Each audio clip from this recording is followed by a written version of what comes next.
যে আমি দেখতে পাচ্ছি এমডি রাসেল হোসেন, আপনার প্রশ্ন, আপনি লিখেছেন সন্তান নেই, নেককার সন্তান লাভের দোয়া শিখিয়ে দিন।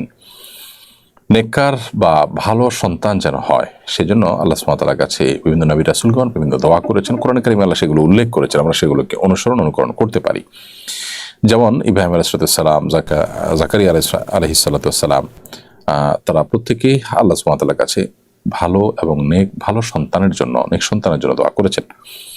সেরকম দোয়াগুলোর মধ্যে থেকে একটা হলো রব্বি হাবলি মিনাস সালিহিন, হে আল্লাহ আমাকে নেক সন্তান দান করুন, রব্বি হাবলি মিনাস সালিহিন। আরেকটি দোয়া হলো রব্বি লা তাযারনি ফারদা ওয়া আনতা খায়রুল ওয়ারিসিন, হে আল্লাহ আপনি আমাকে একা রেখে দিবেন না, আপনি সর্বোত্তম ওয়ারিস এবং উত্তরাধিকারী। সেই সাথে আরেকটি দোয়া আছে রব্বি হাবলি মিন লাদুনকা যুররিয়াতান তাইয়্যিবাহ ইন্নাকা সামিউদ দুআ, রব্বি হাবলি মিন লাদুনকা যুররিয়াতান তাইয়্যিবাহ, আল্লাহ আপনার পক্ষ থেকে আপনি আমাকে পবিত্র সন্তান দান করুন, ইন্নাকা সামিউদ দুআ, নিশ্চয় আপনি দোয়া শ্রবণকারী। তো এই দোয়াগুলো আপনি নিবেদন করতে পারেন আপনার সন্তানের জন্য।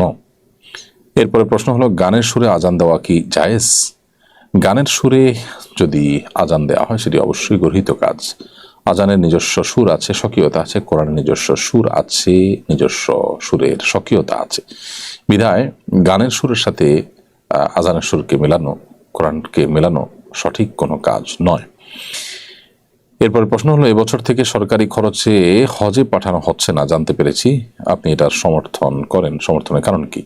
হ্যাঁ, সরকারি খরচে হজে না পাঠানোর সমর্থন আমি করি এবং এটা নিয়ে আমি অনলাইনে বেশ সোচ্চার ছিলাম এবং আওয়াজ তুলেছি। আমি চেয়েছি সরকারি টাকায় যেন হজে কাউকে না পাঠানো হয়।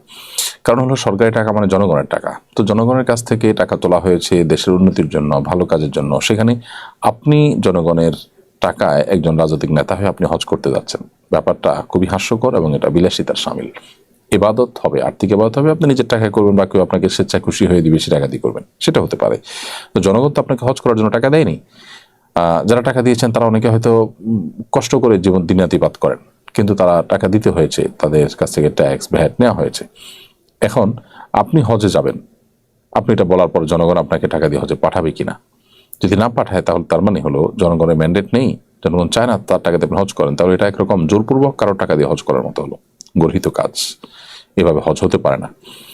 আমাদের দেশে এ ধরনের এই সরকারি টাকায় হজের যে প্রথা, রাজনৈতিক সরকারগুলো যখনই ক্ষমতায় থাকে এই প্রথা যে প্রচলিত থাকে, তার অন্যতম কারণ হলো রাষ্ট্রের সম্পদ থেকে রাজনৈতিক সুবিধা দেওয়া নিজের দল অনুসারীদেরকে সাধারণত পিএম অফিস থেকে তালিকা ধরিয়ে দিয়ে সরকারি খরচে হজে পাঠানো হয়ে থাকে রাজনৈতিক নেতাদেরকে, তাদের আত্মীয় স্বজনকে, তাদের পরিচিত লোকদেরকে। তো এই কারণে আমাদের যে আপনার হজের যে ব্যবস্থাপনা, সে ব্যবস্থাপনা সাধারণ হাজিদের সার্ভিস দিতে রীতিমতো গলদঘর্ম হয়, হাজিদের সার্ভিসে ত্রুটি বিচ্যুতি হয়ে যায়। কারণ এই ভিআইপিদেরকে নিয়ে সরকারি টাকায় একে তো হজ যাচ্ছে, নিজের টাকায় যাচ্ছেই না, আবার যে লোকগুলো সর্বস্তরের হাজিদের সেবা দেওয়ার কথা সেই লোকগুলো এদেরকে নিয়ে ব্যস্ত থাকতে হয়। এটা হজের পরিচালনা সংশ্লিষ্ট ব্যক্তিবর্গ আমাকে জানিয়েছেন। বিধা কোন অবস্থাতে এটি জায়েজ কাজ নয়, সমুচিত কাজ নয়। বর্তমানে সরকার সেটিকে বন্ধ করে একটা যুগান্তকারী দৃষ্টান্ত স্থাপন করেছে বলে আমি বিশ্বাস করি এবং পরবর্তী সরকারগুলো সেগুলো যেন লক্ষ্য রাখেন, সেটি আমাদের প্রত্যাশা হবে। মুশফিকা আক্তার সাথী লিখেছেন, আমার মায়ের জায়গা মায়ের অনুমতি না নিয়ে মামারা দান করে দিলে মায়ের সওয়াব হবে কিনা? আপনার মায়ের জায়গা আপনার মায়ের অনুমতি নিতে হবে যদি মা বেঁচে থাকেন, আর যদি মারা যান তাহলে সেক্ষেত্রে যে জায়গার মালিক আপনার মা, সে জায়গার মালিক তার সন্তানরা হবে। সেখানে তার ভাইরা তার অনুমতি না নিয়ে দান করলে সেটি অবশ্যই গুনাহের কাজ হবে। আর যদি তারা দান করেই দেন, অর্থাৎ এটা অনধিকার চর্চা, তাদের সম্পদে আপনার মামারা যে হস্তক্ষেপ করছেন সেটি অনৈতিক হস্তক্ষেপ হবে।